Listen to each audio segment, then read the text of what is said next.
Do. Well, whoever's here is here, and thank you for making time and joining us on this a rainy evening um, with my special guest, Smita Chutke, who, well, you know what? I'll just show you the video. Mhm.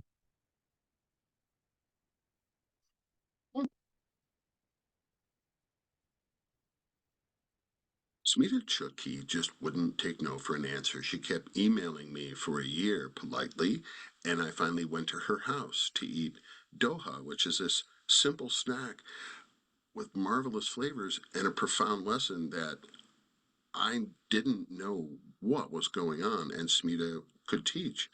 And she took her spices to Chandler during the pandemic. She went out and brought the message that curry powder is blocking your Indian cuisine chakra. And it worked. People are listening. And she got on Netflix and she got co billing with a celebrity chef. And she got to meet the most beautiful woman in the world, so I'm sure that was thrilling. But now she's teaching people Indian food and making enough money to make her happy. I think I'd like to know, how can we all be a little bit more like Smita?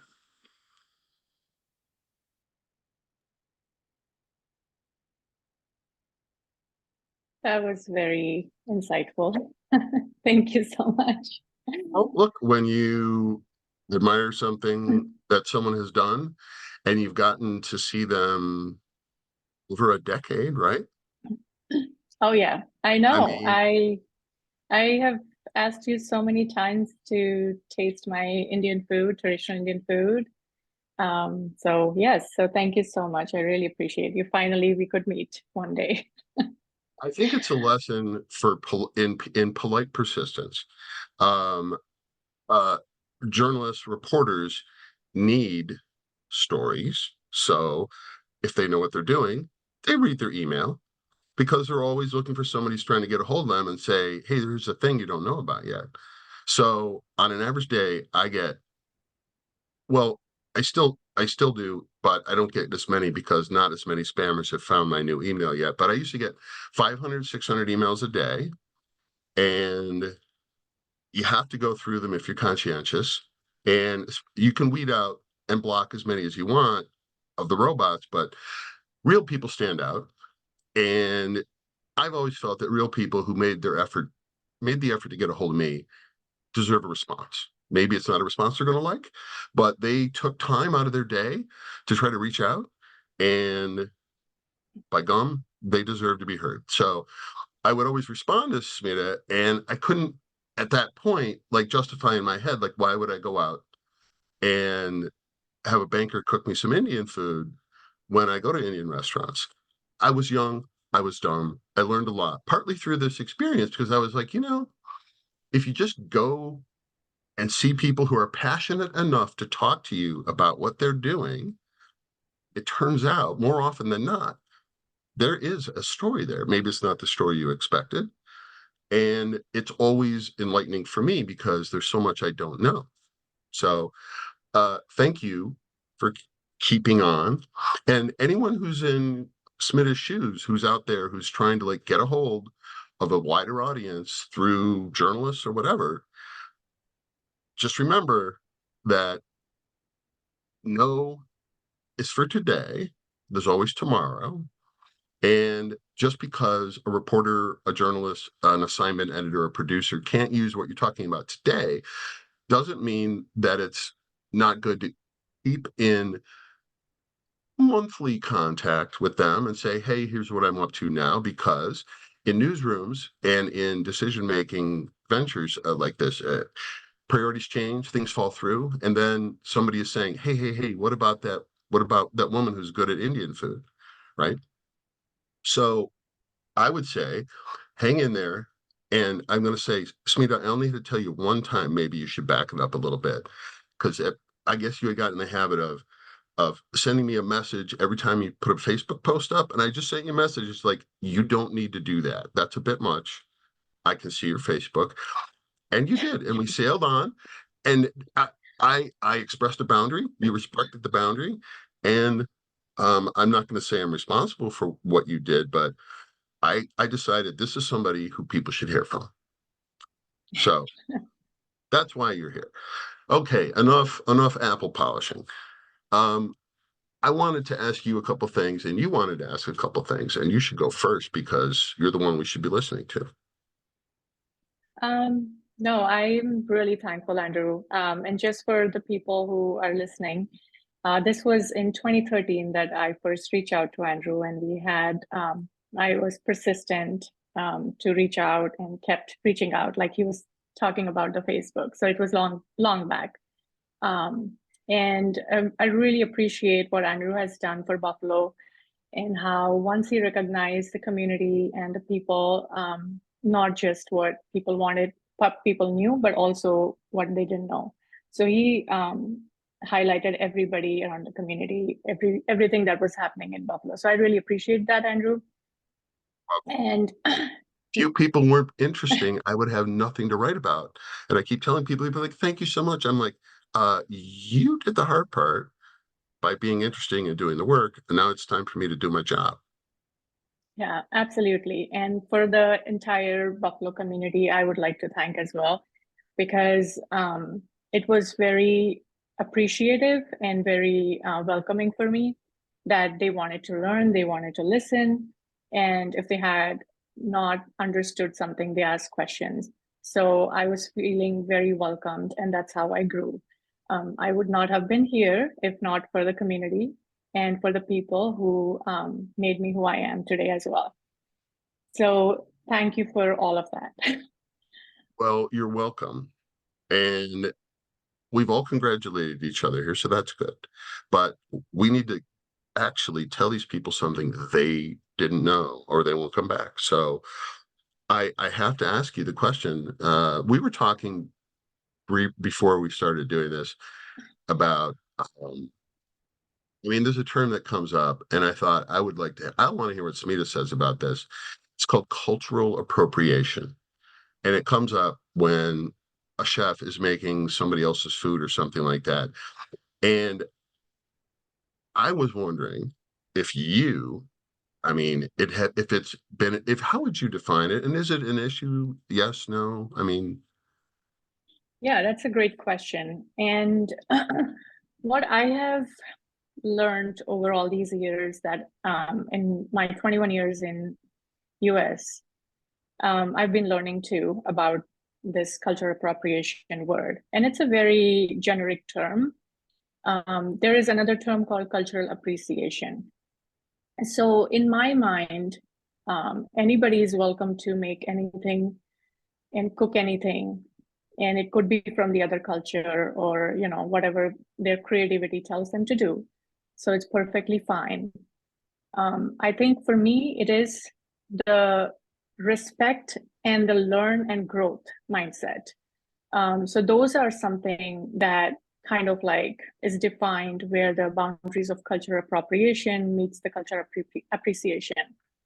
So if you are cooking a dish that your Indian friend or any ethnic neighbor has taught you, and then you open up a restaurant and say, hey, I'm pro in Indian cuisine now, and I can make all the Indian dishes, and you're selling the Indian food. You're telling the stories that you can make up.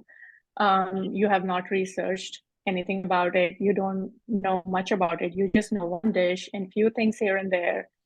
And it could be true for anything in your life. So, for example, the very common example when I first learned about this term was many years ago, was when Gwyneth Paltrow, who is a celebrity in Hollywood, made this drink called turmeric latte, if we all know that, very popular. And all the Indian people around the world were wondering, what the heck is a turmeric latte? So if you literally translate that from the Indian culture, so this goes in Ayurvedic, which people say maybe it's 5,000 BC old science. And the turmeric latte is actually a most hated drink in India because it's actually nothing but milk and turmeric mixed together, which all the grandmothers give to their children if you fall sick. So we used to hate it and we used to run away from the milk and turmeric.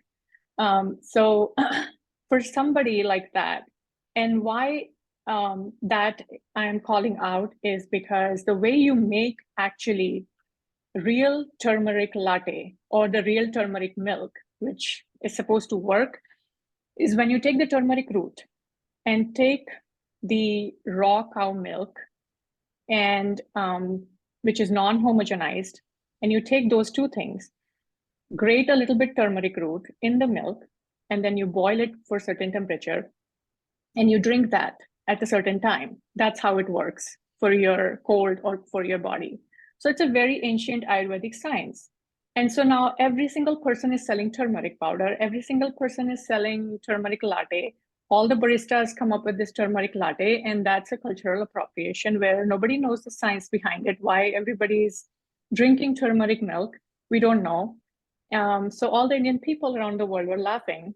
And so that's kind of like the joke behind when we go to Starbucks or any barista and we say, oh, definitely turmeric latte. So it's like, one Let of me those make things. let me just butt in to make sure I understand. It's that powdered turmeric in a capsule or in the latte hasn't been introduced to the body in such a way that it has the healthful effect. So what they're doing is they're saying, oh, in ancient Indian culture, this is good for you. And then they're giving you the wrong thing. Is that Yes, fair? Oh, correct. okay. Yeah. So And that that's and kind that of makes and where, that and that makes people annoyed when they're like, oh no, it's not the thing. right. Yeah. So now everybody's following this fad that turmeric is supposed to heal you and it's great for you. But if we, and there are many things like that that people follow because some celebrity has endorsed this and people started selling the spices. So what people don't understand is the spices are actually like drugs. And what I mean by that is like they have the medicinal benefits. And also, just like any drug, if you take in high quantities, it can alter your body in different ways. Same, just like that. All the spices have their medicinal uses and benefits and time to eat, and in the right proportion you're supposed to eat. So just like that, if turmeric has its own benefit, but it has to be in a right way with the certain composition. So those are some things that, come from, yeah, go ahead. I was just recalling a conversation I was having with somebody who was a white guy. I mean, let's call it what it is. And he was like, well, it's cultural appropriation. Everybody's made other people's food. And I was like, yeah, but the difference is you don't inauthentically present something and then claim it's authentic. And he was like, well, they're just making, and I'm like, hang on a second. You walk into a bar in Florida, they say they have authentic buffalo wings. You order them. They are in no way authentic buffalo wings. What do you do? Right? He was like, oh. I'm like, yeah, right. I mean, you're like, what is it with you? You'd be like, what is it with you people? This is, yeah, I'm not coming back here, right? Well, Right. that's because your culture's been appropriated. I mean, Exactly. So if you, that's yeah. one other thing about this, no, I'm sorry, I interrupted you. I have a bad habit. Go ahead. No, you're fine. I was just going to say that everybody is, they have their own cooking recipes, their own skills, their creativity.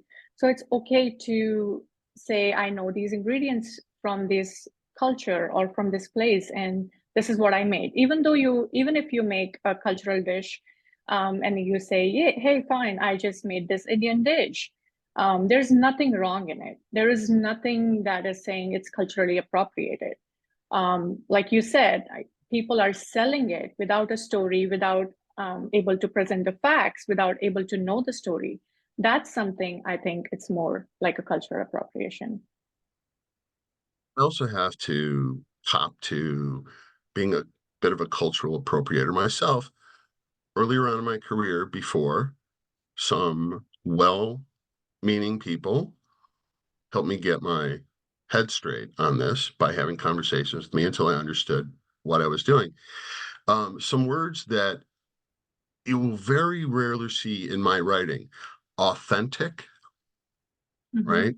if you see the word authentic in me describing food, it means that I have researched that this person who is from where they say they are from, and what they are producing is close enough to something as the way it was produced back home. Yes. Because otherwise I can't say that because it's a lie. So every time you see, I used to say, oh, it's authentic. What I really meant was, this reminds me of the way it turned out the one time I followed the recipe, which was wrong. So Yes. now, I mean, I'm basically trying to use terms like inspired by, or, Mhm. homage to just give it that distance and make clear that, like, look, um, you know, there's no reason that a white guy from Lancaster can't make really good food, but he's not going to be able to claim authenticity on anything he didn't grow up with. And Yeah. trying to just make those distinctions clear for the viewers and the consumers, I think is important. Yeah, absolutely. I agree. Authentic term is again very loosely used. I myself don't use that word when I say I make something like an Indian dish or something. I call it by my name. You will always see my name next to it. Smita's chicken, Smita's this, Smita's that. That's for the same reason, because India is such a diverse country and every single home has their own recipe. So what is authentic to me from my home is not authentic to my neighbor. So that's why authentic is kind of like a, you know, lost in translation, I would say. So you can say this is inspired or, like you said, homage to. So definitely, I agree with that. May I have your permission? I have one more word that in this department that really does not appear unless I can help it, unless I'm quoting somebody else. Ethnic restaurants. Mhm. This used to be shorthand for anything other than Italian and Greek places Mhm. and places that sold burgers and fries. Yes. And I have used the term ethnic, and I don't use it anymore because it's useless. It's Yeah. all ethnic food. Everything comes from somewheres where it mixed with something else and became a third thing that became unique to that place. So, you know, I find it pointless as a term. I got an email one time from a longtime reader who said, it was a complaint that said, why do you write about so many ethnic restaurants? I was like, hmm. And I wrote her back, what do you mean? Aren't they all ethnic restaurants? I mean, everything came from somewhere. I don't know. So yeah, ethnic, not good. To derail, so I am looking at the clock here, and it is time for me to invite anyone who's listening to submit a question, or if we've lulled you all to sleep, a sign of life would be good. I don't know.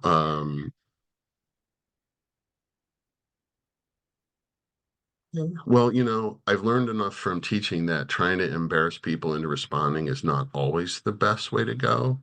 So maybe, you know what? This would be a good time for our first quiz. And pursuant to the, let me see here. So you got a chance to meet a real live celebrity, uh, Rocco DiSpirito, whose career I've been following for a while. And what I have to offer the folks, the good people here, and the winner of this trivia question wins Rocco DiSpirito.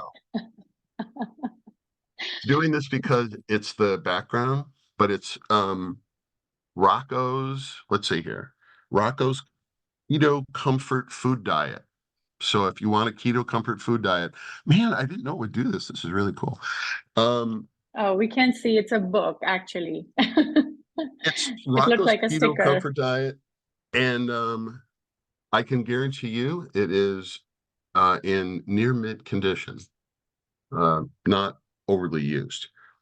Okay, So we have an actual question. Okay. Besides your own, hey Smita, besides your own cooking, what Indian restaurant in Western New York do you think is best? Ooh, let's see. First of all, before you answer the question, it may be helpful to review how many.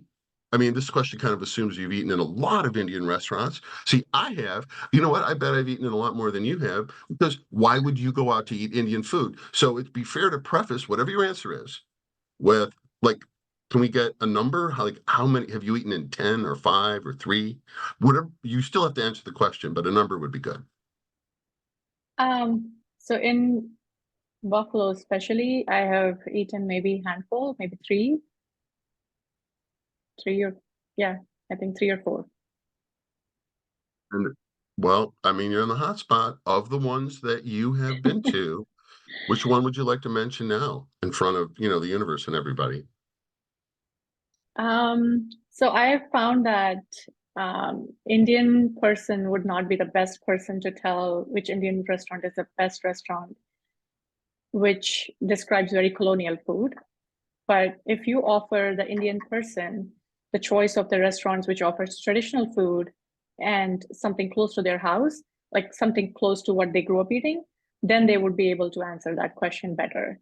So for me, or any other Indian people here, I think in Buffalo, we don't eat out in the Indian restaurants. And even if somebody eats out, they don't usually have a good opinion about it. But yeah, so if yeah, Go but ahead. we go to Toronto to eat all the time. Okay, this is where, as your interlocutor, I gently remind you that the question was, of the places that you have eaten in the city of Buffalo, which one was, I mean, okay, the least worst? I found Taj Grill to be a little bit fresher and tasty. Thank you. And you save the rest of the bamboo skewers for something else. Um, hey, here's another one. Janice Schlau. Smita, how important is it to be you in a recipe? For Yes. me, that's a Yeah, go great ahead. question. Um, so for me, in a recipe, I think that's where I kind of take it on my own.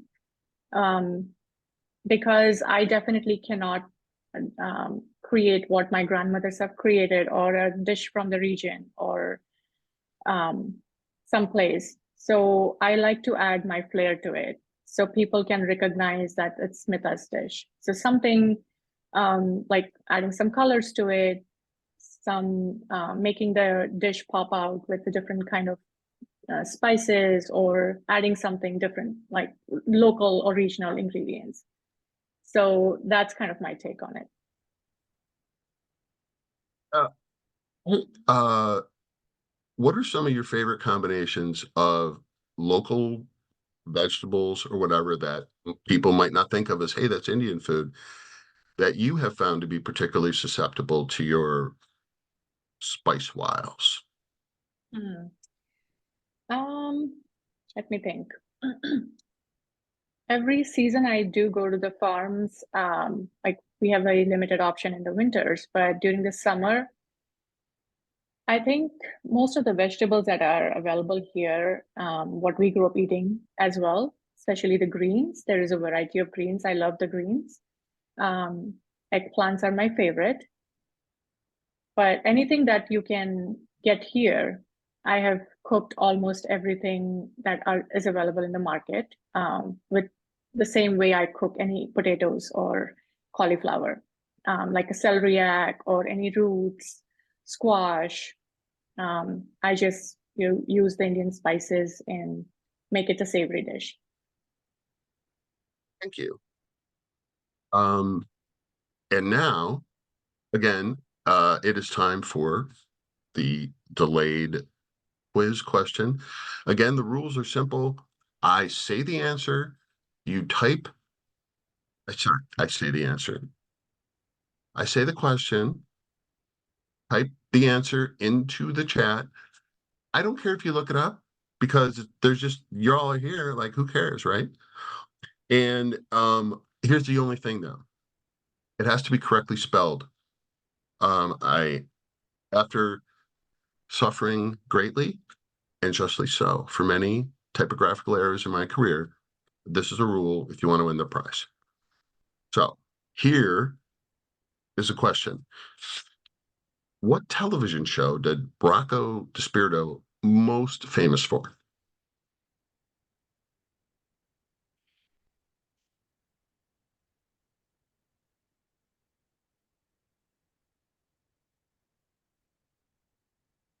And if no one wants to win Rocco's cookbook, um, you know, we can give up and move on. But I mean, if it's just a thing,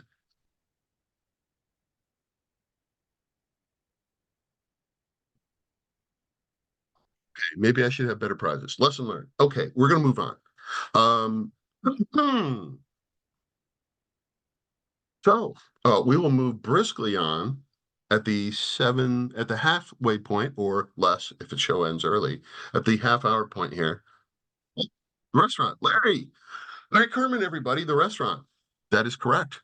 Sorry for the lag. Larry, I will be happy to deliver your prize to you in person the next time I see you, or I can get it to you sooner, as you wish. We're going to go to 4 pitches, which is the 4 standard questions designed by a lifelong question asker, not lifelong, 35 years. I was shy before that.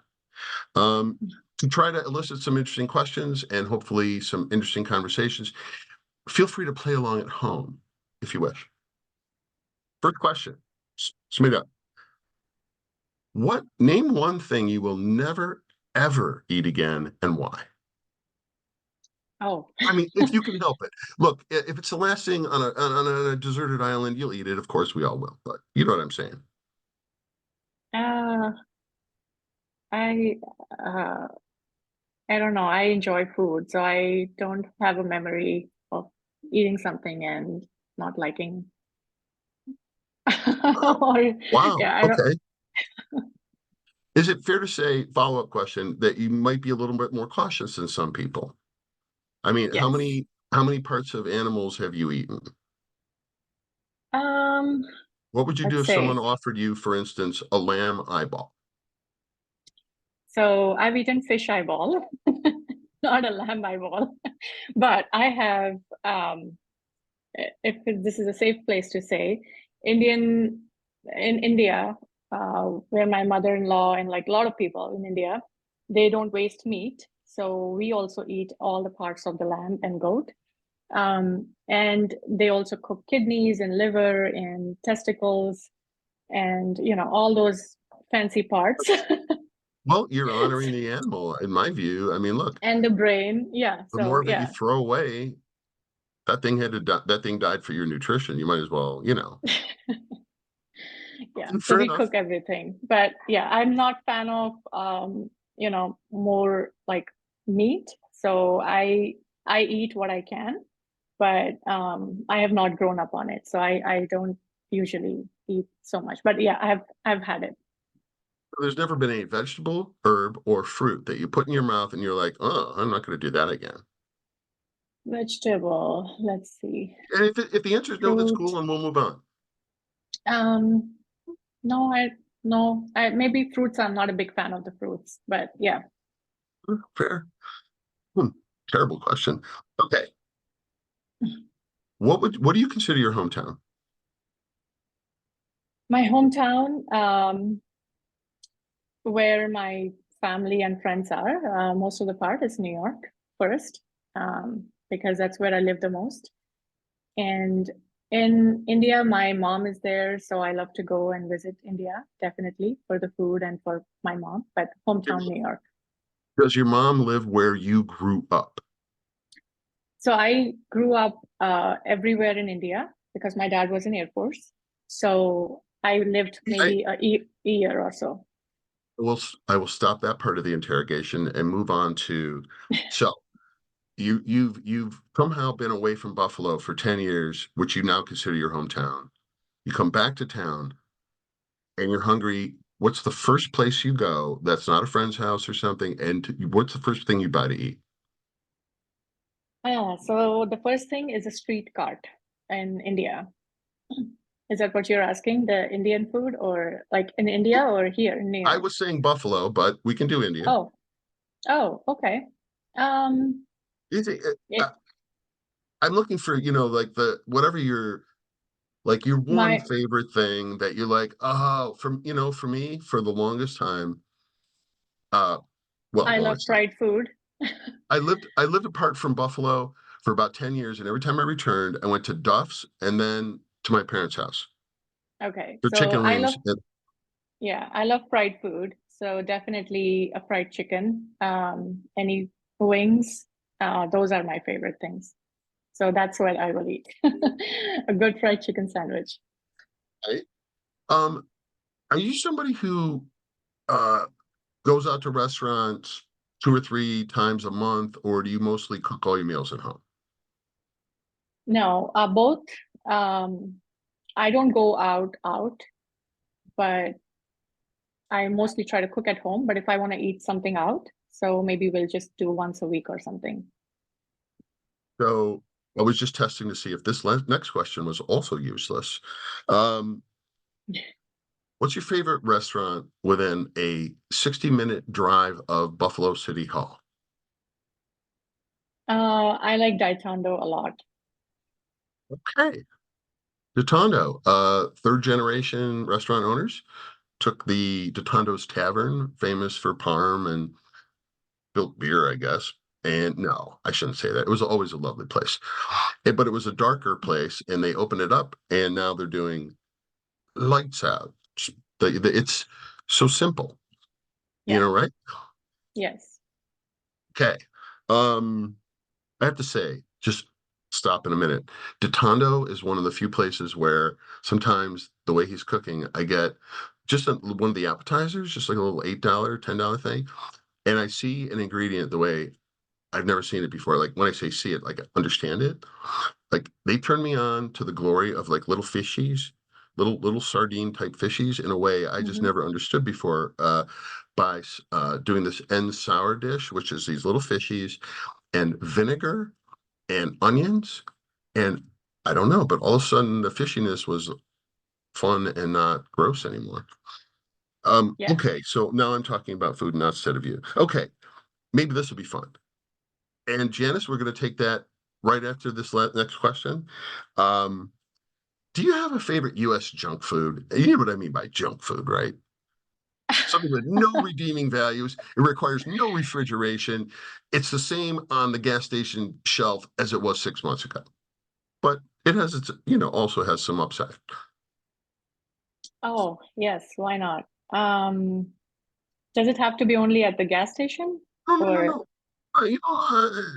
I'm a big Cheetos guy, but only the crunchy ones, not the puffy ones. I like chips. I like chips a lot. You have a So, favorite? Do you have a favorite chips flavor that you yeah, like? If you're going to get one bag of chips, you get what? kettle cooked. I love kettle cooked with black pepper. There we go. Boom. Asked and answered, Your Honor.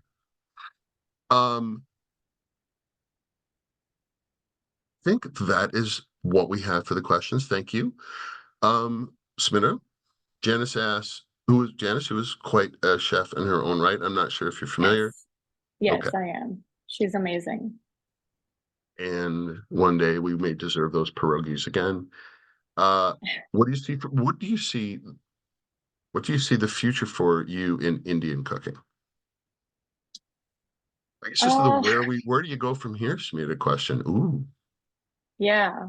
I see, it's again, whatever action or whatever hard work I put in will evolve in somehow.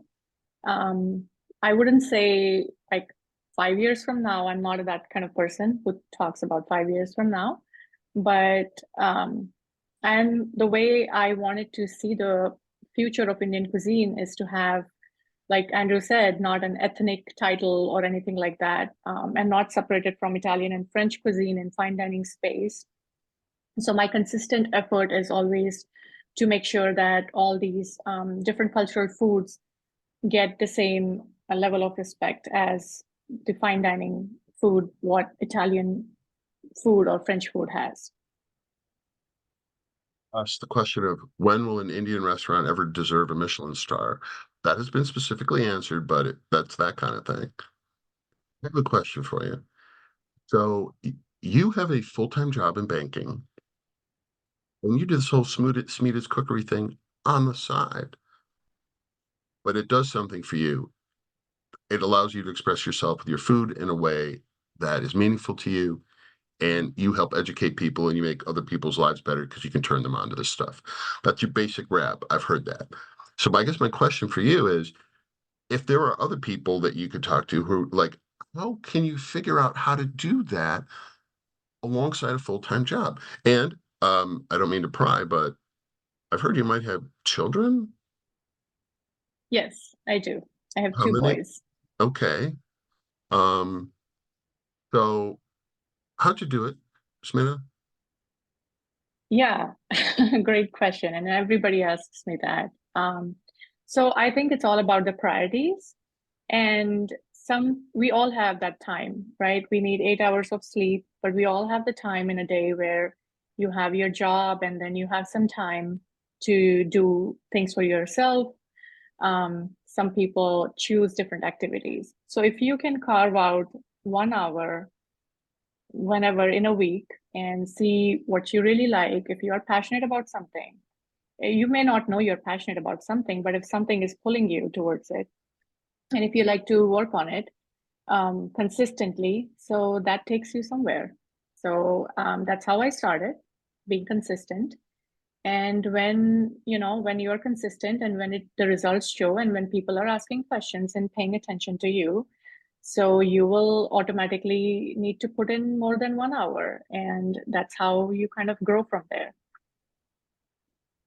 Because unless I'm overstating it here, basically, um, you were able to put your knowledge and teaching to use to do things like catch people's attention, get on TV. And so now, when you do what you love to do, is going into room and cooking for people, explaining what you're doing, feeding them, and just leaving them going, I have to add this to my life. You can get paid a fair rate for it because now you're somebody, you're Smita's Cookery. You're Yeah, not a banker with a hobby. right, exactly. Yep.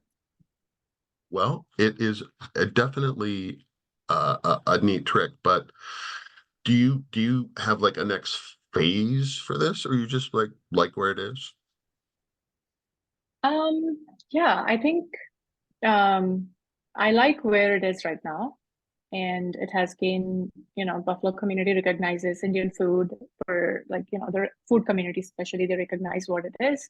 And I have many chefs who collaborate with me, and they have collaborated with me, and they all, like, people who know me, they always ask about the spices, and they always ask a question if they have about, okay, what can I do with this dish? I've been using curry powder all the time. How can I, change my dish to make it more appropriate or more appreciate your culture? So things like that have, given me a lot of satisfaction. So I think it's a great opportunity for the Indian cuisine to grow. And I love that all the chefs who are non-Indian try to be creative with this, and they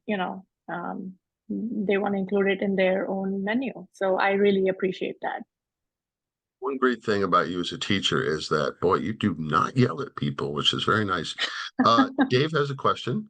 What's your opinion about combining Indian flavors along with other foods such as barbecue? I don't know if you've been to Southern Junction. Oh, yes. So one thing that people don't know is, have you heard of chicken tikka?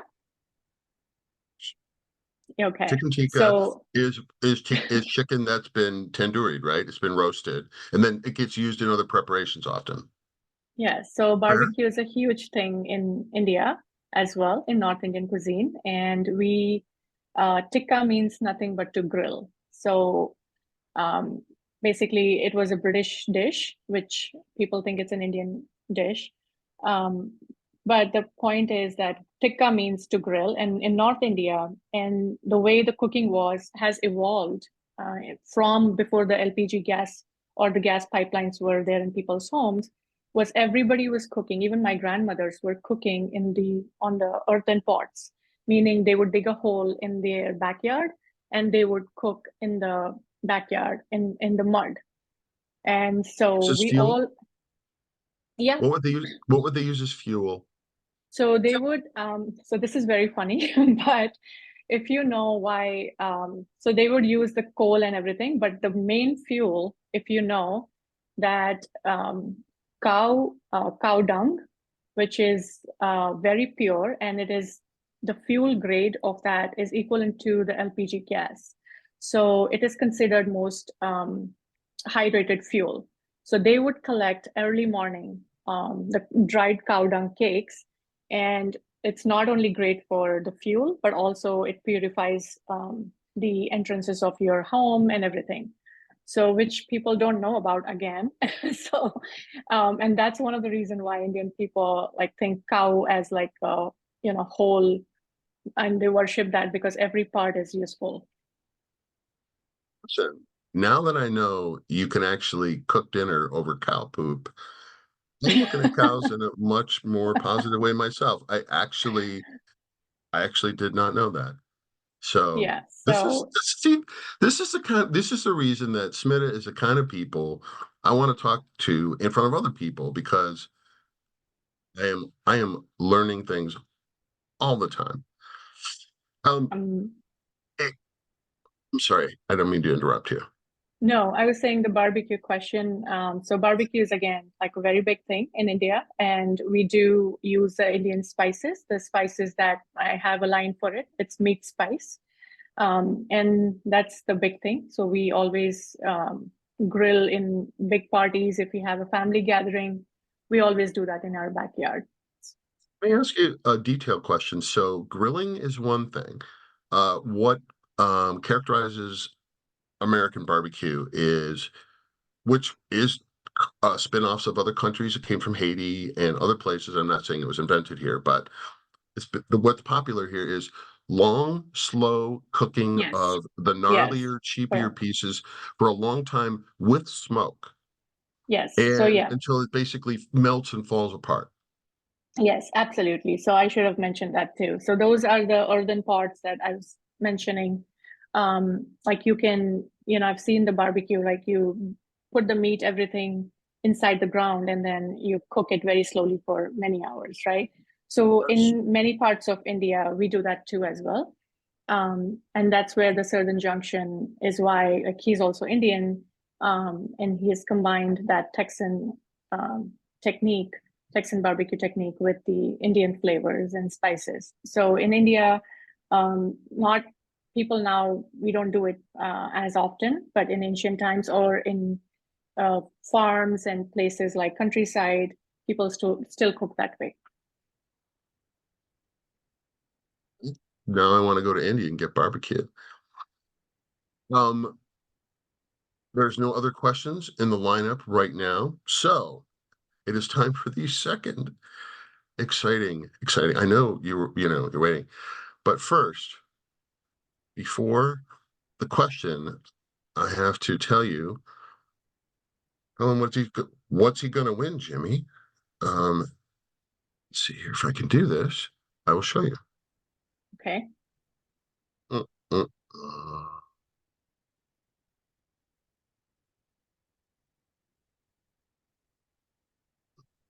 uh, uh.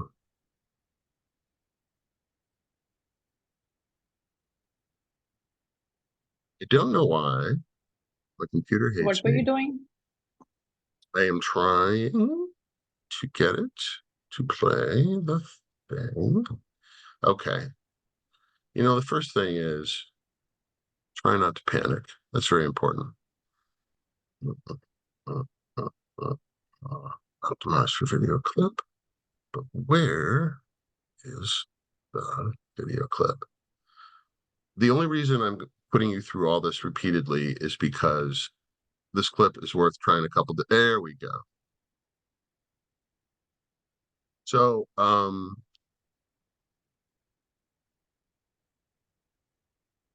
Day's prize is to Hanoi boy, who I wrote a review about today, the Filipino place in downtown Bazaar, 617 Main Street, run by Lloyd Legao. Why is my screen sharing pause? So just share. Now it's here. Sorry, technical difficulties. All right. My God, I'm going to show you this thing if it's the last thing I do. Huh. So Lloyd Legao's best-selling dish these days is lechon, which is roasted pork belly, skin on, so it's crispy, served over jasmine rice with 2 different dipping sauces and 2 pork lumpia, which are the Yeah. fried rolls. And they go for, this thing goes for $25. So if you win this prize,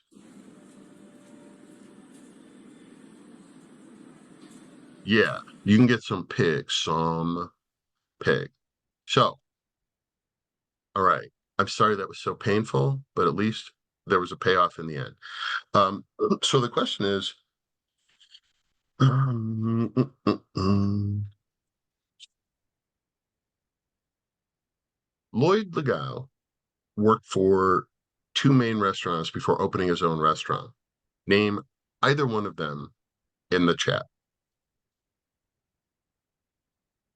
Obviously, people who actually read the review have an advantage at this point, but it's all theoretical. Because if you didn't read it before, you can go back and look at it now. Larry Kerman, again. Holy Toledo. Larry, you know, someday I'm going to have to put it in a rule that says you can't win 2 prizes in the same show, but it is not this day. Larry, you got it. Um,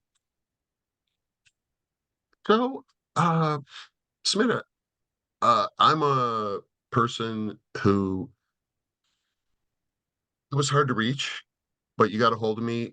Do you have any questions for me about like what I'm up to and stuff? I mean, like, what is the deal?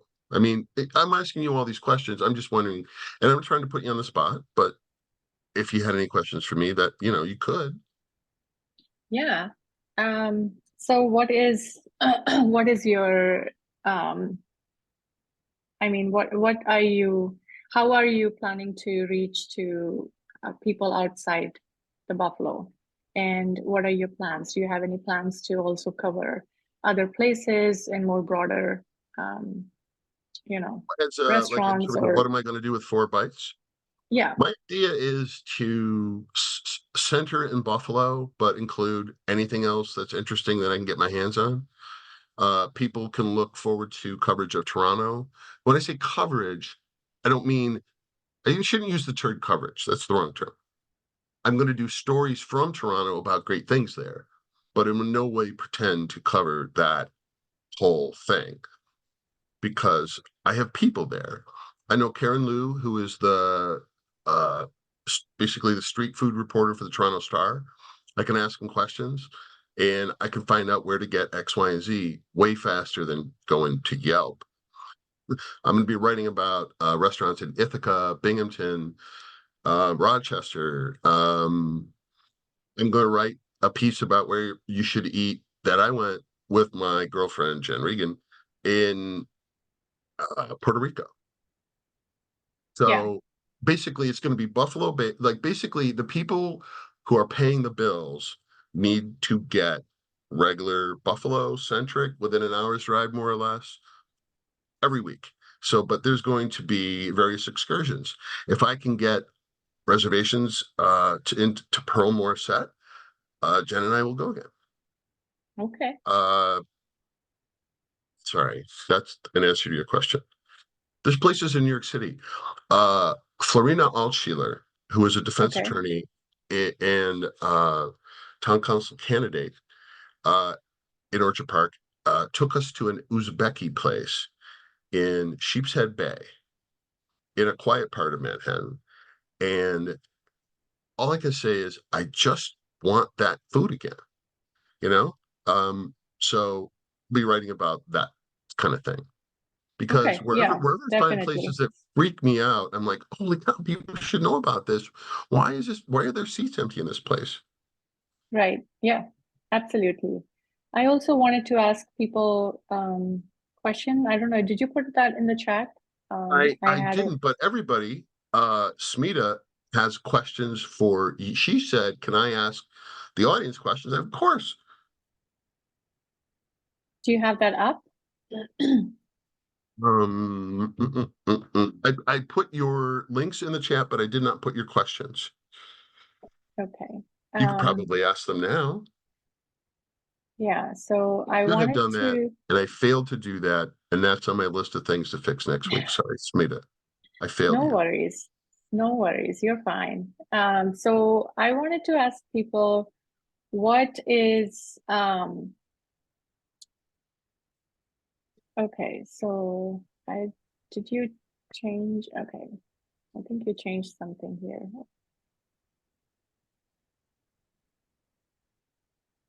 Okay, yeah. So I wanted to ask, what's the worst experience you ever had with Indian food, and what was it that you disliked so much?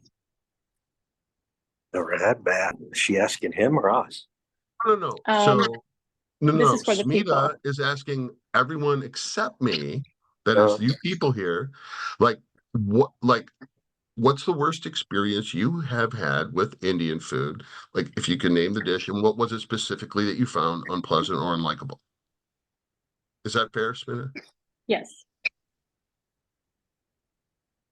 Larry, you must have an opinion. I wrote never had bad. Please, I would like to know so we can improve What's and her I idea? can. I wasn't like, hey, Smita, let's throw rocks at the crowd. This was her question. I mean, I've had a lot of bad experiences, so I would assume that other people too, but okay. So we can move What's to the another worst experience question. you ever had with American food? No flavor? It's a Can you big joke pick in out? the Indian Can you pick out community. from the mass of no flavor? Can you pick out like something that you just looked at and was like, why? Why does it have to Yeah, be a this lot, way? a lot. Yeah, actually I have one kind of time I views. went to, what's that? So Larry Is somebody? points out that Nalai banana leaf no longer brings out the tandoori chicken on the hot platter. I can answer. I can actually take that, because when I asked about that, Kali, one of the owners, said that the fire department said they had to stop because sometimes Yeah. it would set things off. And they weighed the pros and cons, and they said, you know what? We're just going to have to disappoint Andrew and Larry and all the other people. Hey, I still have you know what? I still have a video of the sizzling platter. I'll send it to you later. That's worth it. Yeah, so one time I was eating at a restaurant, local restaurant, and I ordered, I think it was a brunch, and I ordered eggs or omelet. So it had it looked very, very distinctively yellow. And when I took a bite, it was very bitter because it was filled with turmeric. So that is one of the worst experience of eating an omelet dish, something like that. A information point. Was it a turmeric omelet? I don't know. They just did like some brunch with omelet with a lot of turmeric in it. I don't know. The chef just forgot to, you know, close the lid properly, or I don't know what happened, but it was Something too much got tipped in turmeric. there and they didn't notice it because it was yellow. It was As too a much person who turmeric. has as a person who has mistaken salt for sugar, much to his chagrin and those of others, I know how that goes. If we're going to trade horror stories, can I tell you? Oh, wait, Dave pointed out something he didn't like. Chai tea that tasted like watery tea with milk, no other flavor. Ooh, Thai tea without the spices, that's an insult. Yeah, You I want to talk said about vanilla banana leaf. I said I everything mean, was good, and he talked about the guy saying the fire alarms. Yeah. Can you put on uh, camera? you want to talk about cultural Oh, it's good. appropriation. Hey, would you like some chai? And you drink it and you're like, you've insulted my grandmother now, because my grandmother's the one who taught me how to make chai, and I can't even deal with you right now. I gotta get Yeah. on here. My favorite, Oh, Desert one is like 2 miles away. Sherman. What's You got that? it or no? Just a second, I'm getting her. sorry, Larry, are you talking to us or someone else? Oh, I thought I was muted. Sorry. Hi. Well, No idea why now, I'm not. yeah, I don't get why you're not either. Um, So if we're telling horror stories, now that it's closed, the world can finally know that Texas Lone Star, the fajita place on Hurdle Avenue, which is before your time, but much beloved. And because for a while it was the only thing you can get resembling Mexican food in Buffalo, and it was good. And I enjoyed it until the time I went in there and I got the steak taco and I bite into it. And then I pull a wing nut out, an actual piece of hardware about an inch across with the flanges on it so you can turn it. oh my Uh, God. And then the server came out and said, "How was everything?" And I'm like, and to her credit, she was called and offered me a free steak taco. And I take it and eat it? Absolutely. This was before I was officially a restaurant writer. So if that had happened to me while I was like, oh, you're supposed to be the food reporter, I might have had some sort of qualms about whether or not I needed to bring it to people's attention to the health department, if no one else. But this was like I was an amateur eater then. I didn't really had to grapple with that. I'm just glad it never happened when I was on the clock, you know, Yeah. because the last thing you want is like, wow, to see something that you really need to report to the health department. Yeah. Thanks. That's awful. No, it never happened, so I don't have to worry about it. Okay. It is 8:01 p.m. You guys have hung in with us. Uh, I'm sorry. It did happen in the Lone Star. It only happened once. Um, actually, as a guest sometime, I should bring on one of the Lone Star former line cooks, a guy named Bill Doki, who has also worked in a few other, the Royal Pheasant on Amherst, and a few other places. Anyways, thank you for hanging in with us. I'm sorry that I fumbled it, but I didn't fumble it as bad as I did last week. Remember, here at Bites Show, we'll be better next week. And thank you if you stick in there. If anybody has show ideas, send them. We're already cooking a few, but we'll take that up at another time. Thank you, Smita, so much for your generous patience while I move my face. And I'm serious about the thing, though. You're an inspiration, and I don't care who knows it. And I hope there is a little Smita in all of us. Thank you. Thank you so much. Thank you, everyone. Good night. Good night.